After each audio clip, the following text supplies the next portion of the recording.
What's happening? How are you doing today?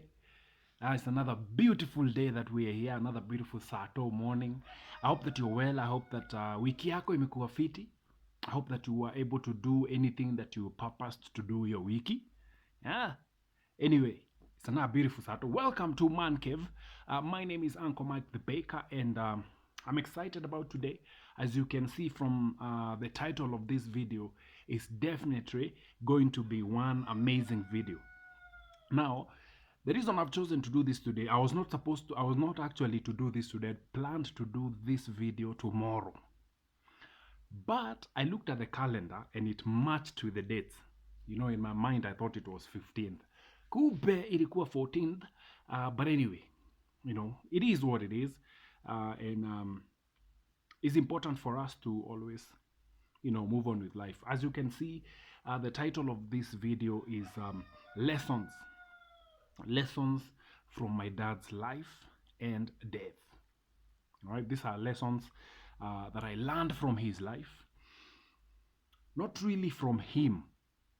I want you to get the point. These are not lessons I learned from him, is what I learned from his life, from being with him being in my life for 34 years, because he passed away a week after my 34th birthday. All right, so I really got to learn a lot from just watching him and being with him. And this is not really even from the beginning, but niapa, you know, towards the end of his life. Okay, good. So as I told you last year, me, I don't do memorial. I don't do memorial services. Fanyangi ukubusho. Okay, because I believe mtu akisha pass on hivyo, as in what you came to do here, you did, and life yako imeisha and you're gone. There's nothing really to go back to. Like, I mean, umeishi, you know, you've lived and you've gone. So all I'm doing right now is picking lessons. The lessons I learned from watching him and just being in my life. These are some of the lessons that I learned during that time, okay? So karibu sana, brace yourself. This is going to be an amazing video. Take a pen and paper because there's a lot to learn today. Okay, there is a lot to learn today, and I'm going to start off with a post comment, something I posted yesterday on my Facebook. Sometimes you know, we have to break generational curses. That is period. It doesn't matter who you are. You don't believe in this thing, but I mean, there are generational curses or patterns that have followed your family for years, and you have to be the one to say, this is where it runs out. When you hear people say, I mean, you meet people and they say, hey, you guys, it runs in the family. Me, I always say, you know, I say, this is where it runs out. And I've used that particular post. I shared it yesterday on all my channels, on Instagram, on Facebook, and on my WhatsApp status. And kuna pali tu ufika and you decide, this pattern that has been flowing from generation to generation is not going to go on through me. I'm not going to allow it to go through, because sisi wenyewe ndio huwa tunaallow hizo patterns ziendelee. Sisi wenyewe ndio huwa we are the catalyst. Sisi ndio uflowisha hiyo pattern kutoka huko to the next generation. And I've purposed in my life, I'm not doing that.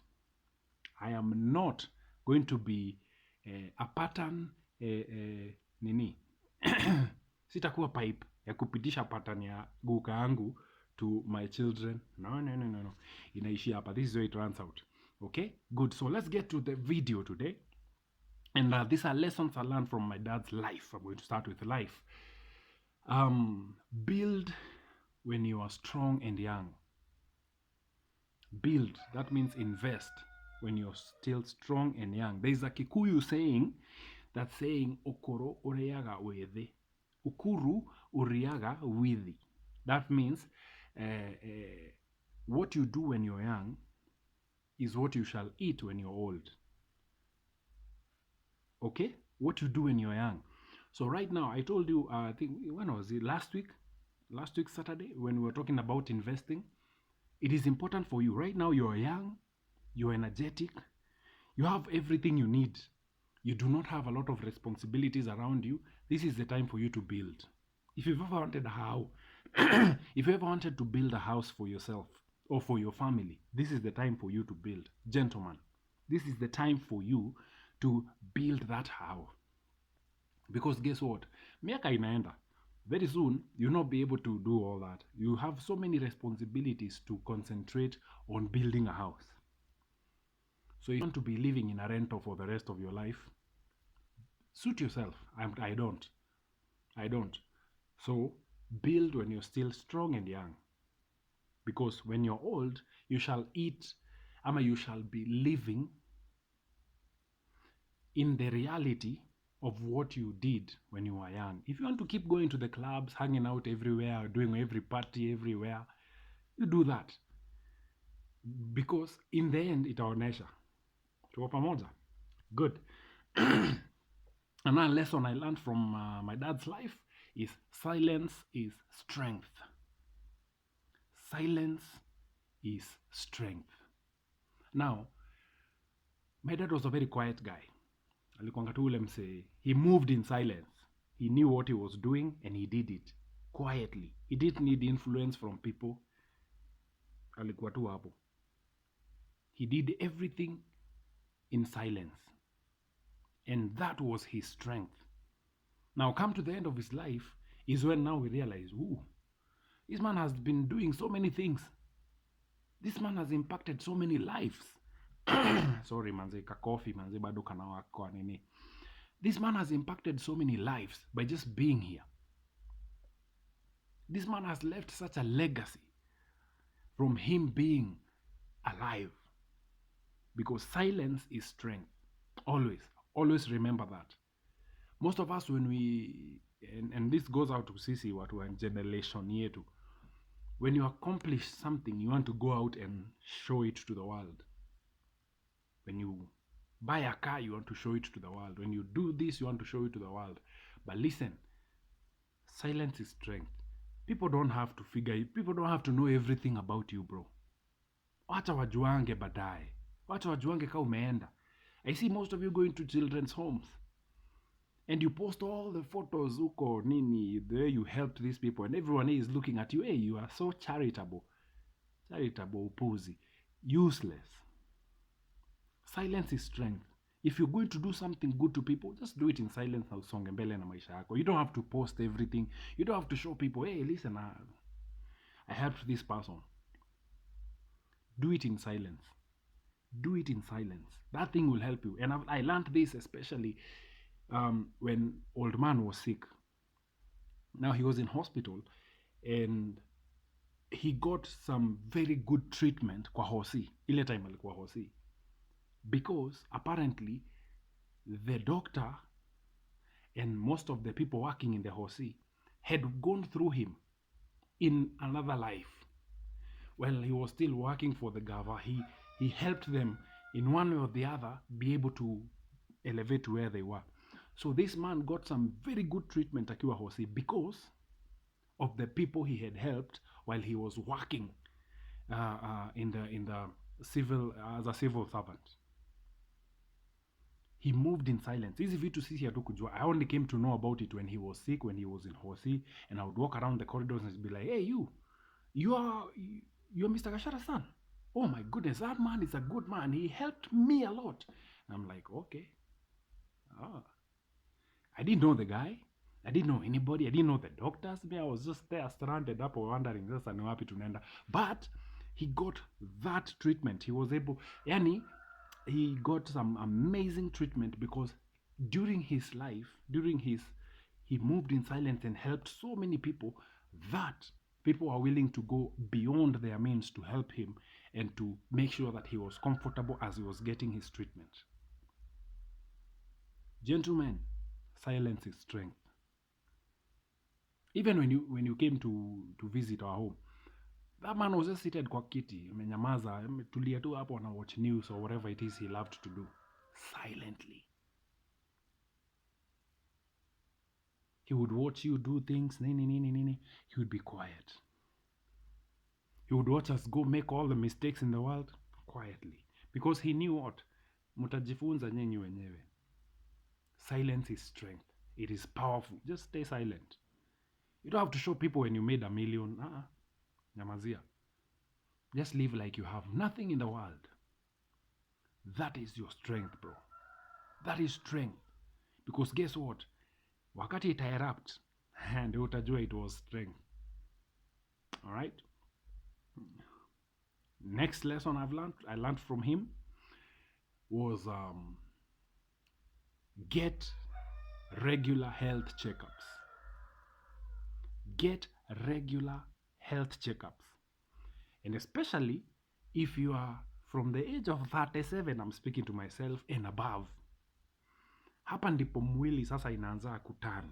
Things begin to be like, you begin to feel some weird pains here and there. And most of us were to ignore.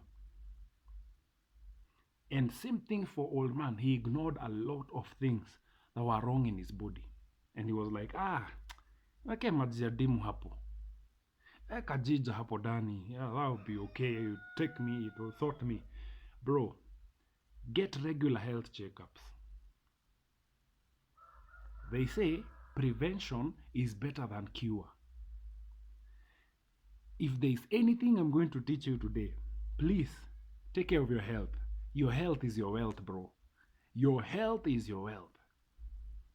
And especially now that you're young, energetic, nini, eat well, work out, do all that, but also get regular health checkups. These are very important. Kuna vitu zingine zinakuanga ndani ya system and they just stay there. Magonjwa ingine, whatever it is, it just stays quietly there. One day itashikana na ingine and that's it for you. Lights out, bro. Get regular checkups. I'm saying this because I remember when now Mzee was now on his worst. Now, my dad never went to Hosi. I never saw him going to hospital for anything. In fact, ile siku, I think it was April of 2019. That's the first time he went to Hosi.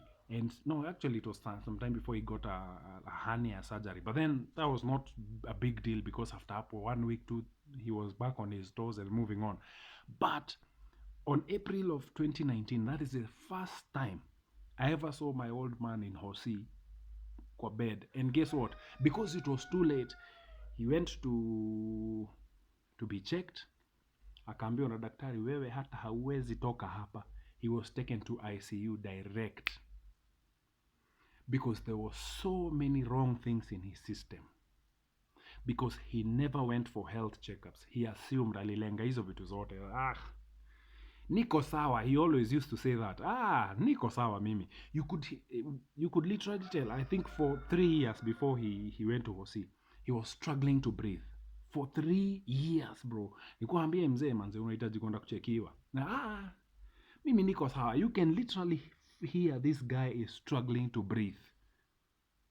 But he's like, mimi niko sawa. Musijali, mimi niko sawa. My friend, get regular. Pata mimi nahitaji. No, it's because I've had coffee, so that's why. I need to stop having coffee before these videos. Anyway, get regular health checkups. This will do you good because your body, man, is everything. You only have one life and one body to carry you through it. Take care of our body. If you have to work out, you go work out. Do your thing, bana. Every single day. Make it a daily routine. Rest. Also, go get checkups. Enda uchekiwe. Go check your blood pressure. Go check your sugar levels in your system. Go, whatever it is. Go for cancer screening every once in a while. It is important. Because guess what? One day you will need it. Hii kuassume tunassumingi inatuumiza. And in the end, by the time unafika, you see what happens with the body is that unakuta there is one thing, uko na issue kamoja. Let's say your sugar levels ziko juu kidogo tu beyond ile normal yenye inafaa kukua, and then you assume that hiyo itashikana na kitu ingine, and that becomes worse than it is. But if you go right now, utapatiwa medication that will regulate it, that when something else comes, your body will be able to fight it. Remember, you only have kidogo white blood cells that help fight infections and disease and bacteria and all that. So if kuna kitu moja zinapigana nayo, ingine ikuje, zinakuwa zinashindwa, because now they're only fighting one thing here. Another thing has come, they are overwhelmed, and your body is down like that, bro. Go get regular health checkups, bro. It is important for you. Your health is your wealth. Don't wait until it's too late. Don't wait until now you can't walk to go to hosi. Hapana. Don't wait until something happens to you ndo ukimbie hosi. No. Go get a regular. Make it a 6-month plan. Every 6 months ndakuwa naenda kuchekiwa. Hivyo tu. In fact, it is cheaper than kwenda sasa kutibiwa. You just go and, hey, listen, me, I'm here for a checkup. Full body checkup. Niangalie kila kitu, viungo, nerves, nini, MRI, whatever it is you have to do everything. A full body screening, full body checkup. Nikitoka hapa nataka kujua what is wrong with my body. If nothing is wrong, what do I need to eat to maintain? Then after another 6 months, go back. Very important. Lakini sisi ni nani? Kurega nayo ndio the order of the day, bro. Haya, shauri yako. Another thing I learned from him is never be stubborn. Oh, never be stubborn. Hii siwezi sisitiza zaidi. Most of us, we are stubborn as fuck. You don't want to listen to what somebody is telling you. People advise you on things to do in life, but you don't want to listen. You want it's your way or the highway. Now, it works to some point, but you need people. Your network is your net worth. If somebody comes to me today and tells me, listen, mahamri za jana hazikuwa fiti, something was wrong, and I go there telling him, hey, listen, I'm a professional, huo customer nitampoteza. And guess what? I will lose my income from one person because I refused to listen.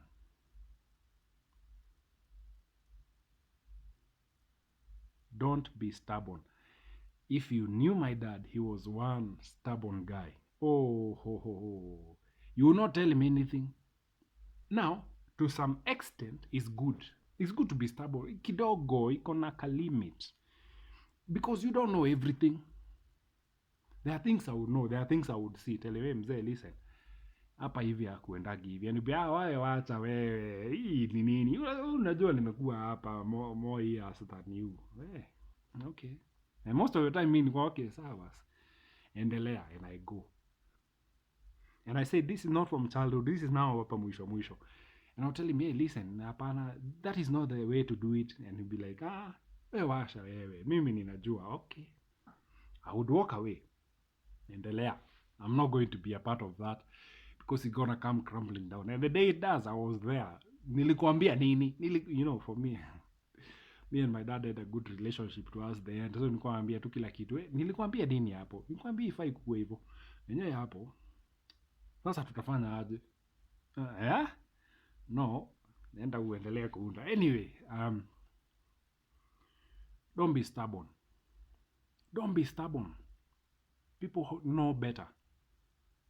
People know better. Most of us, we are so stubborn. I remember when I was even getting into business, there are so many lessons I would have learned from him, lakini juu nilikuwa stubborn, ilibidi dunia imenifunza. Dunia ilinifunza the hard way. Look at me now. I'm here talking to you. But anyway, at least I got to redeem myself. Wewe, you might never get that chance. So don't be stubborn. Hii stubbornness tuko nayo ya kujifanya umesoma sana, it will take you nowhere, bro. Nowhere. Be humble. Learn. You can learn from anyone. I've learned this in life. I can learn even from mwenda wazimu kwa street. I can learn from a small child. You watch my videos, you will see some of the videos have come from some weird places. I'm looking at kids playing outside and I pick up something and I come and teach you here. Go through all the videos I've done. Because I decided I'm not going to be stubborn anymore. I'm going to learn. I'm going to open my eyes, open my ears. Just learn from anything. Be open. Be an open book. Because you can get your lessons from anywhere. Very important. Don't be stubborn. Okay? Good. The next lesson I learned The next lesson I learned from his life is never remarry. Never remarry. Now, ukumbuke ile statement nimeanza nayo hii show. This is how you break generational curses, generational patterns. Now, my grandfather, who mwenye sasa nimeitwa, had 2 wives. My grandfather had how many wives? 2. My dad had 3 wives. 3 wives. First was my mom, then my mom passed on. 2 years later, Mzee remarried again. He remarried my Sunday school teacher. That one went on for 10 years, and she left. Then, 2016, I guess, I think so. 2016, this man remarries again. Bro, kwani how many times do you need to learn the same lesson? Now, I understand for my dad, for my mom was demise, an unfortunate event that happened. Death happens. Death will happen. I understand, and probably you're there, you're a widow, or you're watching this, and you've just lost your wife. I know a friend of mine who just lost his wife 2 weeks ago. Listen, never remarry. Hivyo tu, mi hata sijui ndaongea nini. And this is where I said, I keep saying it here on this channel. Mimi sirudi kwa hiyo kitu tena. You know why? Because I'm breaking the generational pattern of my family. Ule mzee nimeitwa, my grandfather had 2 wives. Mzee, old man, had 3. Mimi nikuje nijingize hapo sasa niingie round 2. For what? For what, my friend? For what? No, I'm breaking the pattern. This is where it runs out. He's not coming back. It's never. It goes out here. That generational pattern is over. Siendelezi. Imeishia hapo. Why? Because sometimes it has to take you. It has to take me to end that pattern. Wacha tu. Dikweda. Wacha ishia hapo your pattern. This is where that pattern ends. This is where it ends. There's no looking back. Never remarry. And I'm telling you this, I've said this in a previous video. I probably did it when I was doing the video. And something that you need to watch. I did a video called Dealing with the Modern Woman. Just go check it. Iko hapo chini kwa hiyo nini. And I said this. The person you marry and the person who lives are 2 totally different human beings. Now, after my mom passed and my dad remarried, now he did a wedding. This was now a legal wedding, nini, church, nini. I married this lady. This lady was my Sunday school teacher. She was also a widow, had 4 kids, and nasa sisi kwetu tulikuwa 4, so tukakuwa 8, we were many. And then they stayed together for 10 years. 10 good years. So the year 2000 to 2009, Direba. That's when it ended. Now, the person who Mzee married in 2000 is not the person who left in 2009. Let's just be honest. The same way nimekuwa nikikwambia, the person I married in 2019 and the person who left in 2021 are not the same people. This was somebody totally different. This was another animal who up and left the same way. And I watched that thing destroy Mzee. I'm going to be talking about this in tomorrow's video. So you better tune into tomorrow's episode of Man Cave. I'll be talking about mate selection. Now, the part I will end with, wakati naongea kuhusu he never remarry, is that Mzee never recovered from the loss of my mom. The first one, that one, he never recovered from it. To his last day, he never recovered from that loss.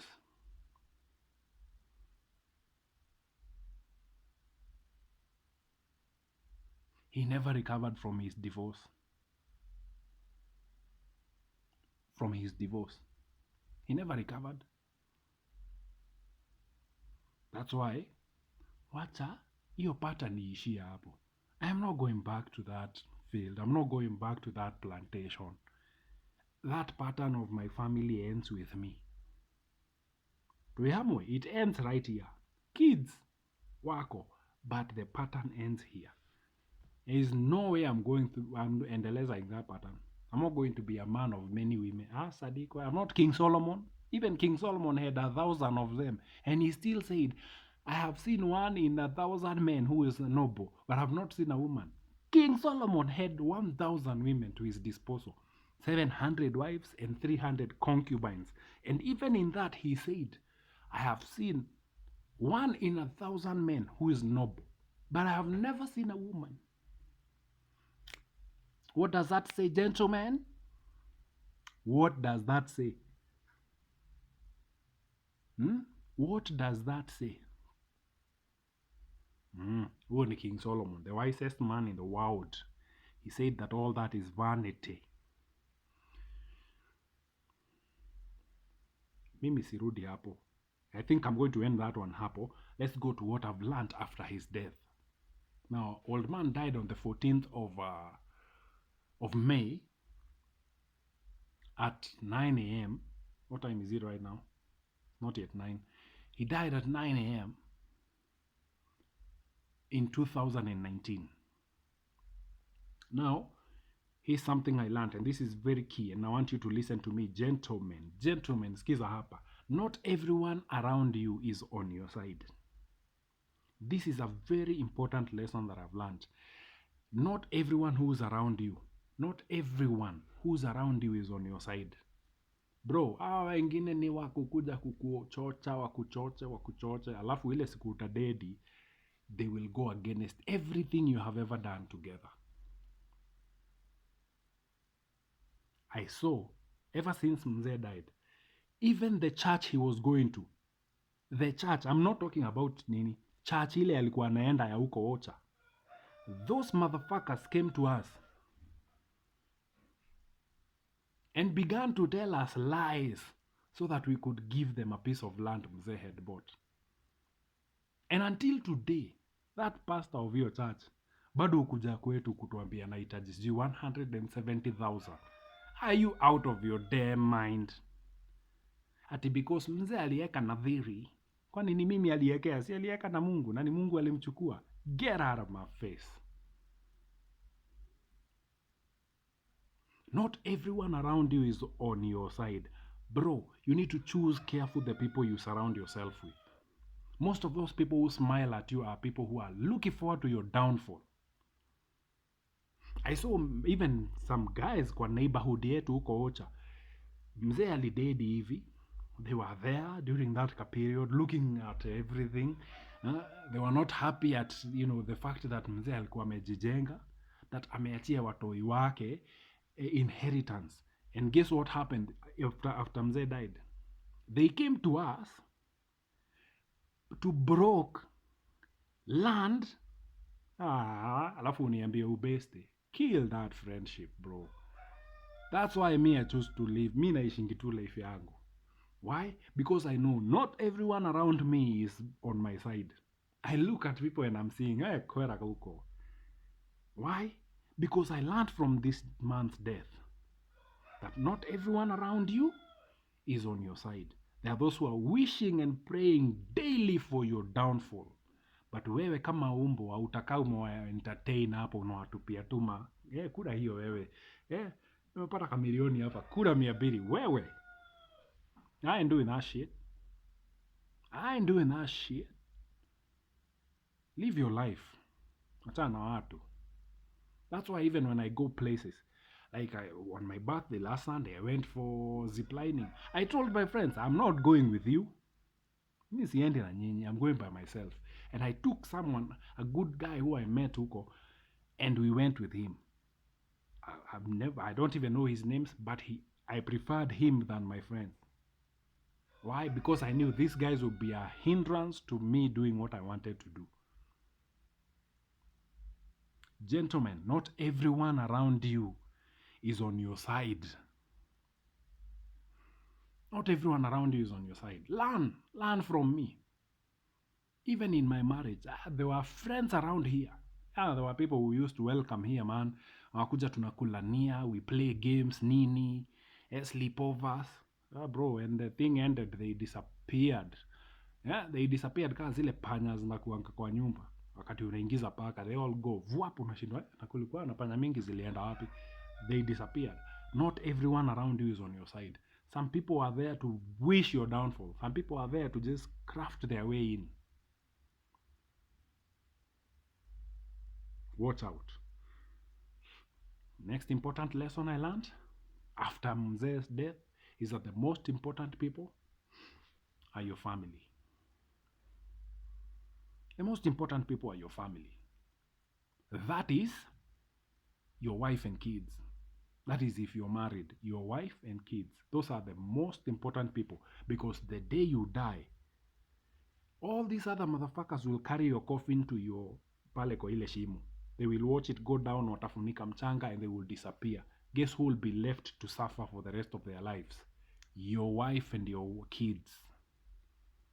The most important people are your family.